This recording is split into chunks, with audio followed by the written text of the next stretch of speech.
Today we're gonna be talking about a documentary of a woman who disguised herself as a man and dove into the world of men. There were no surgical alterations or anything. She just disguised herself. She was still a woman, but she dressed up, nicely like a man, and then went, you know what I'm saying, and went out there to interact with people, and she experienced the experiences of the everyday man firsthand. Right now, this one is for, for all the people out there, all the feminists out there, all the woke women out there, that believe men got it easy. I'm saying, like, we are entitled and vile and abusive. I'm saying, and men got it so easy. They just go out there and they just take whatever they want. I'm saying, they don't, the sayings and everything. Like, this woman actually walked. She went out there and walked in the shoes of a man, right? And experienced the experiences of men firsthand. And when she was done, guess what? She could not wait to get back to being a woman, because it was brutal, and society was ruthless to her because they didn't know she was a woman. They saw her as a man because she was disguised as a man. So the society was brutal and ruthless and unforgiving. She experienced it firsthand, and she could not wait to get back to being a woman. And when she was done with that experiment, it was not a stunt, it was actually an experiment. When she was done with that experiment, her mental state, her mental health was a complete mess. She had to go to rehab to get it back together. Right? I'm talking about a woman who used to believe that men are entitled and men got it so easy and women got it rough. You know what I'm saying? And then she dove into the world of men. And at the end of the day, at the end of the experiment, she now pities men, actually. According to her, she thanks God she's not a man. She wouldn't, I mean, she counts herself lucky for being a woman, because she now understands the ruthlessness of society towards men, the expectations and everything. Right? So let's dive into the video and check it out. She's hardly a supermodel or movie star, but today, Nora Vinson is getting the full-blown glamour treatment. Nora's a writer, and one of these shots will adorn the cover of her new book. This wasn't just a stunt. This was about learning. This is a human project. It was about finding something out about the human creature, and I learned it the best possible way because I went through it. What Nora went through, or more accurately, what she became in the last 2 years, was a man. Yeah, a little bit shorter on the top. Okay. No, Nora didn't get a sex change operation. She did it the old-fashioned way, with acting and a disguise. At 5'10", 155 pounds, and wearing men's size 11 shoes, Nora was a natural. Growing up in the Midwest with her actress mother, lawyer father, and 2 older brothers, Nora was a tomboy with a flair for the dramatic. She says she's still a tomboy and, in fact, is a lesbian, living in Midtown Manhattan with her partner, Lisa. I think we can work with this. Her transformation into the guy she calls Ned begins with a buzz cut, baggy men's clothes, and a too small sports bra to flatten her breasts. She even wore a little padding and a jock strap.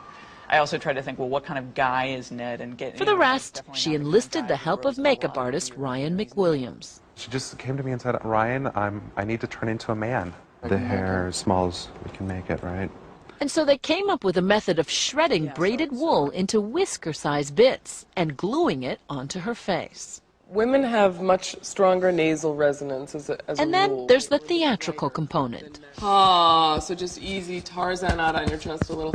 Ah, good. Juilliard voice teacher Kate Murray coached Nora for months on a program of movement, breathing, and speaking. I want you to be the best man you can be. All to incorporate some of the subtle and not so subtle characteristics of being a guy. Notice what men do. If they need to suddenly grab a taxi, hey, they just do that. Whereas women will ask for a taxi instead of demand one.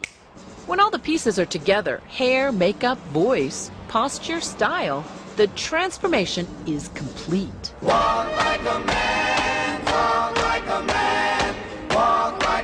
And Nora Vincent becomes Ned Vincent.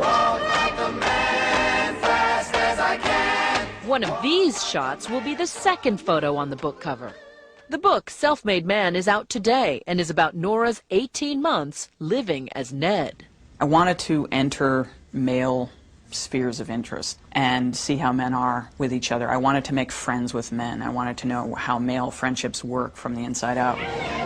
Ned's first act as a newly minted male was to join that quintessential bastion of camaraderie, a men's bowling team. The only problem was she's a terrible bowler. I probably bowled before this 3 times in my life, and that was, you know, in high school when you do it with both hands, you know.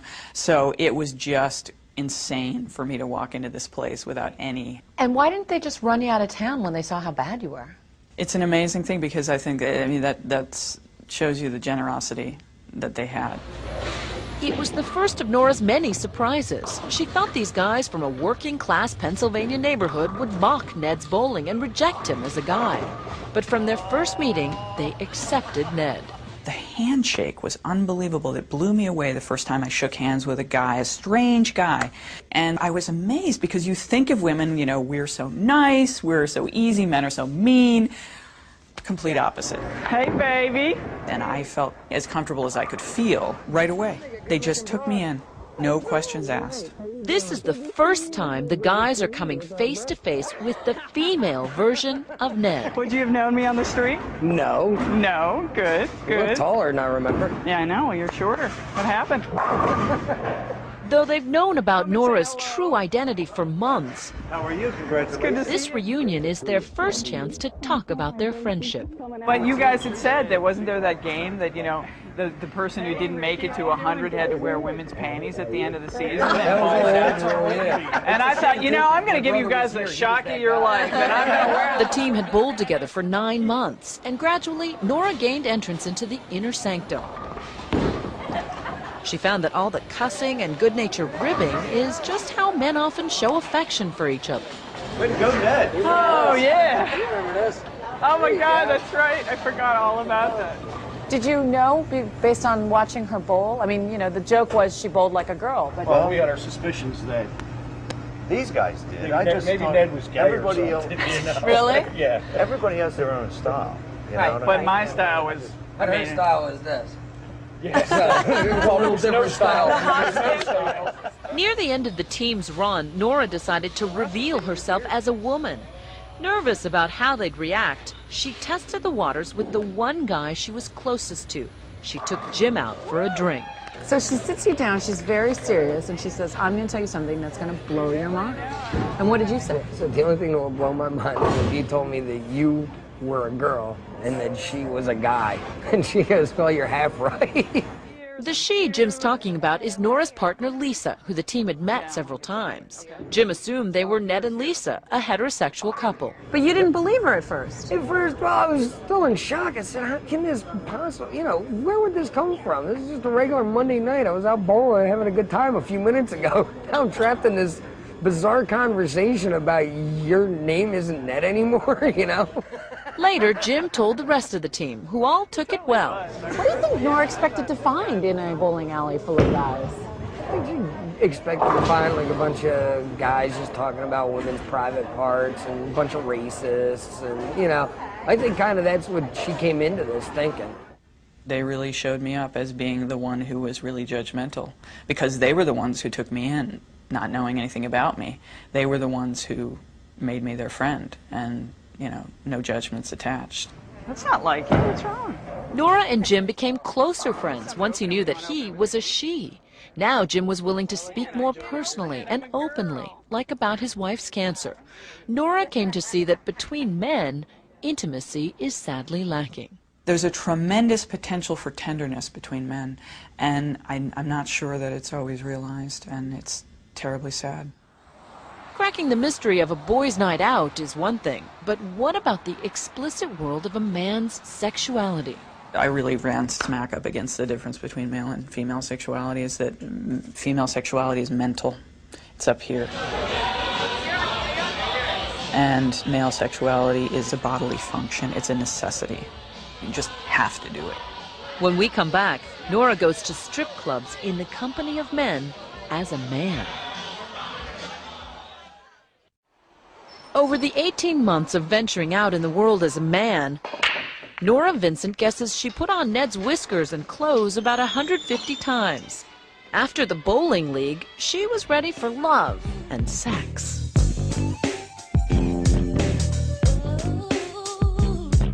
You went to a couple of sex clubs. What were you trying to get at?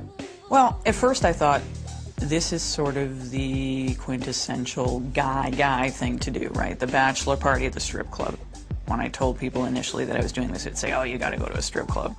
She says the clubs were obviously sexual, but once again lacking in intimacy, which leaves men emotionally frustrated.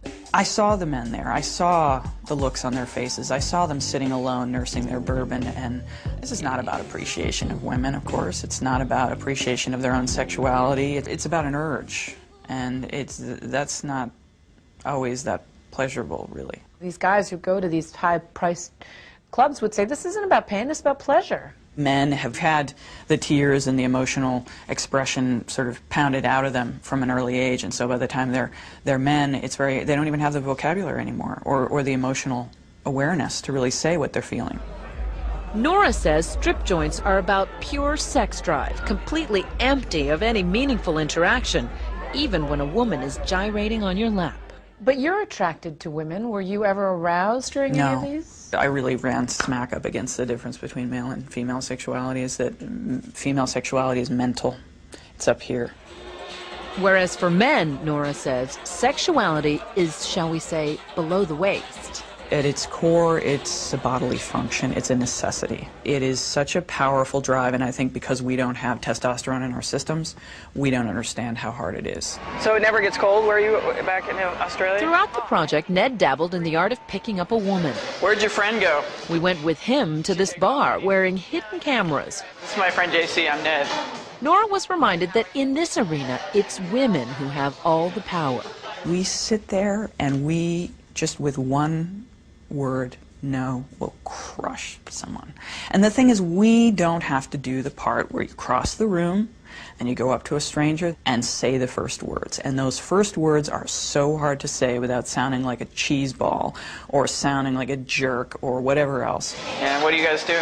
Nora says the brush-off Barbara Jones gave Ned was typical. She was just sort of emblazoned with hostility. You know, just looked at you and you saw everything cross her face, which was, oh, God help me, not again. I'm trying to have a drink with a friend, and I've got to deal with you. Barbara was trying to dispose of Ned before her friend returned from the bathroom. Anyway, we haven't seen each other in a while, so just to let you know. I've got to head out to the office. But Ned returned and told Barbara the truth about her gender. You're saying you gave us all the lines, like, try to get rid of us. I see it, and as a woman, I have such sympathy. I'm like, oh, I hate being this guy that you're trying to get rid of. You know? Talking to a woman, Barbara seemed more open and friendly, and in the end, actually apologized for how she had treated Ned. So I'm sorry for being bitchy. Please. Does that kind of living in the skin of a man in the bar scene, in the dating scene, give you a different kind of respect for men? It gives me a certain definite sympathy. And I don't mean that there's any disrespect, but it just makes me understand what's going on. Nora, as Ned, also went on about 30 dates with women, mostly arranging them on the internet. Did you have any fun? Rarely. Rarely. It was just an pretty ordeal. Unpleasant. Yeah. She says the pressure of Ned having to prove himself was grueling. Nora was surprised that many women had no interest in a soft, vulnerable man. My prejudice was that the ideal man is a woman in a man's body. And I learned, no, that's really not. There are a lot of women out there who really want a manly man. Ultimately, Ned told most of his dates that he was Nora. Many of the women reacted angrily, but usually just for a little while. Some women wanted to continue the relationship. They remained interested in pursuing something further. You know, so whereas... Sexually. Yeah. And that was heterosexual women who, that's what I'm saying. It's all up here. Because they said, well, we connected. And, you know, there's something, I really like you and I don't care. How many guys would do that? That's the difference between male and female sexuality right there.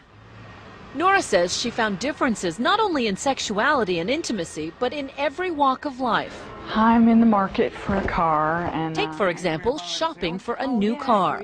Going in as Nora, the sales pitch quickly becomes flirtatious. Any guy that gets in is going to feel like, okay, this girl's... I want to date this girl just for a car. Well, all right, well, I didn't say that. But going back to the same salesman as Ned, the tone was all business, and the talk was all about performance. They have the 3-liter Duratec V6 engine. And in the end, a personal touch for Nora the salesman would never have offered Ned. All right? Thank you. You're so welcome. Much.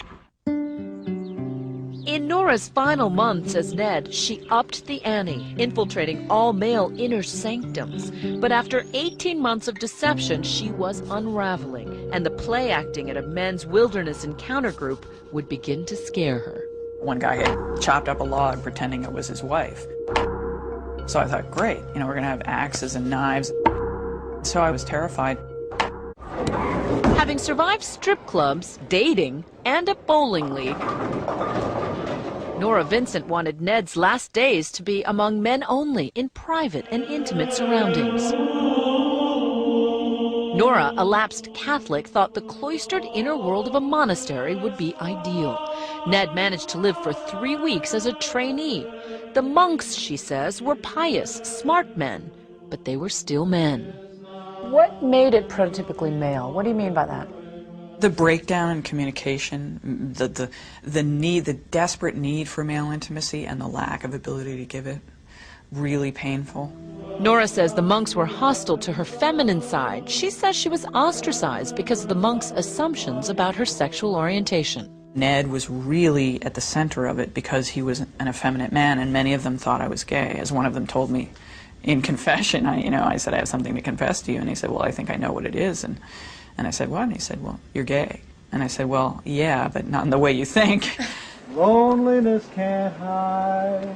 Nora thought the perfect end to her 18-month saga was to join a men-only therapy group, a place where guys tried to bond and show their emotions instead of hiding them. They don't get to show the weakness. They don't get to show the affection, especially with each other.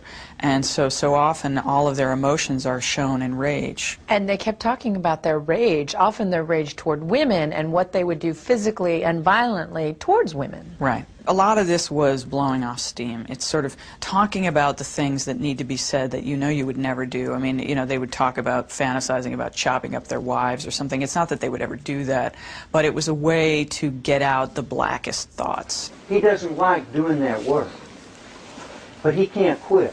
Nora began to empathize with the fear and stress men feel for having to always be the strong provider. The therapy leader, psychologist John Guarnaschelli, saw Ned's shyness as typical of a newbie coming to brave the group. A lot of the guys spoke to me after the retreat and said, talking to him, I felt like I was talking to somebody feminine. Once again, some group members thought Ned was gay, but no one suspected he was a woman.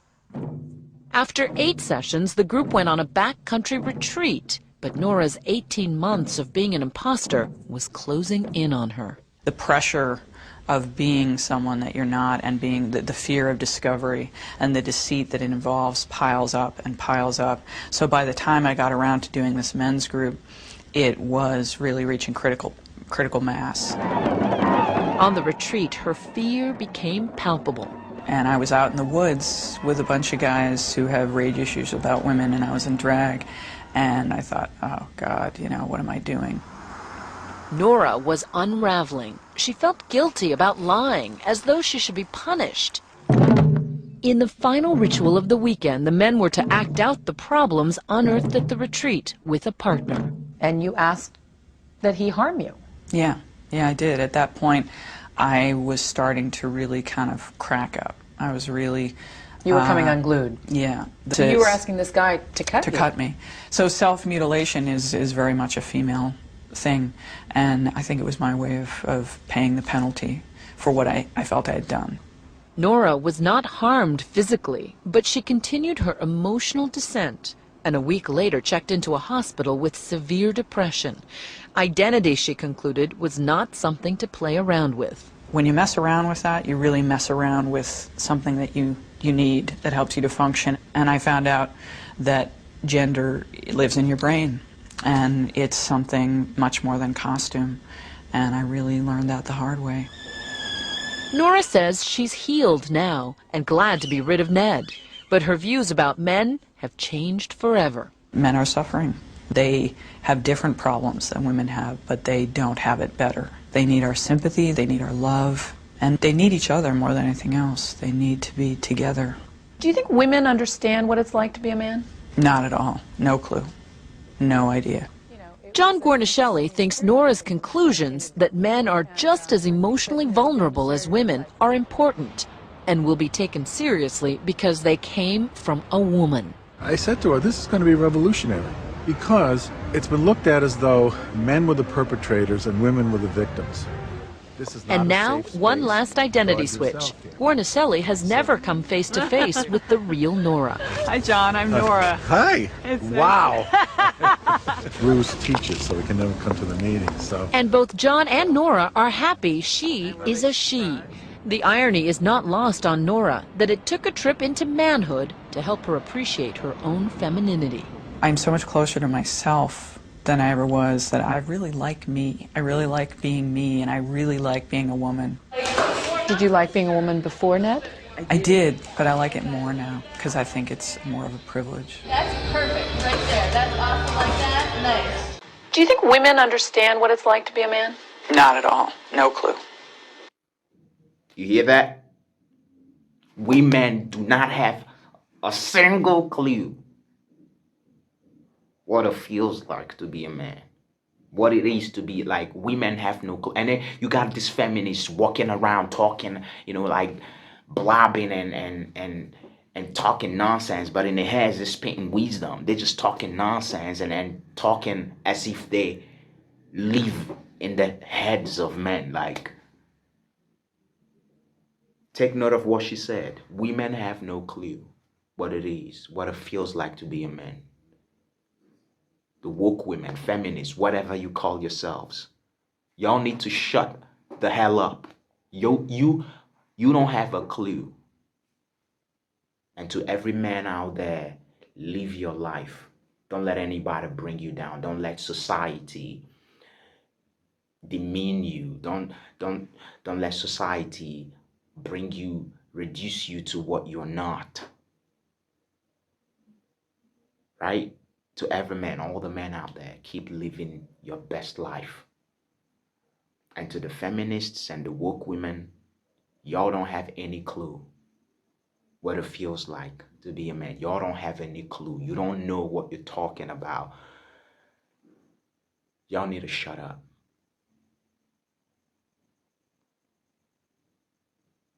Embrace your masculinity. To the men out there, don't let anybody turn you into a woman. Be who you are, man. Like, don't do that. Don't confirm. Don't be yourself. Your facial hair, everything. Don't let anybody turn you into a woman. Feminine little thing, like something that is not original. Well, this is the end of it. To my people out there, y'all need to do the needful. Like the video, leave a comment behind, subscribe to the channel. I'll see you in the next video.